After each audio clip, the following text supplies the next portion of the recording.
Le vrai faux tout de suite. C'est avec vous Géraldine Vosner et Jean-François Copé sous votre radar ce matin. Le candidat à la primaire de la droite, invité d'Europe 1 hier matin, propose pour la France un tournant sécuritaire. Depuis des années, on a laissé filer les choses de telle sorte qu'il y a 33% de dépenses sociales sur le PIB contre 3% pour la sécurité.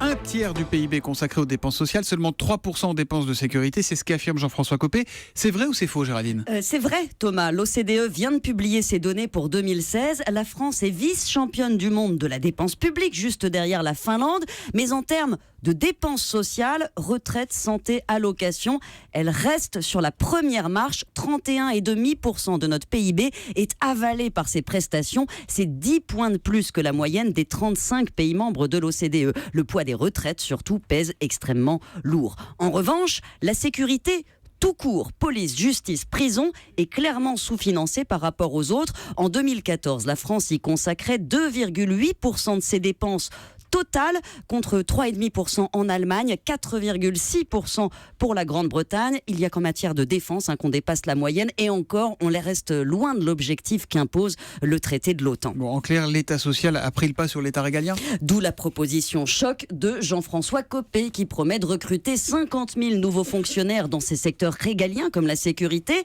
et reproche à Nicolas Sarkozy la suppression de ces emplois dans la police, une erreur qu'il a pourtant constamment validée, Thomas. En tant que député, il a voté tous les budgets présentés par la droite, voté donc la suppression des emplois dans la police, la gendarmerie. Il voulait même aller plus loin, mais quand il a eu l'occasion de s'amender, Thomas, il l'a pas fait. Novembre 2015, rappelez-vous, le ministre de l'Intérieur, Bernard Cazeneuve, vient à l'Assemblée défendre un amendement portant la création de 900 nouveaux emplois dans la police et la gendarmerie.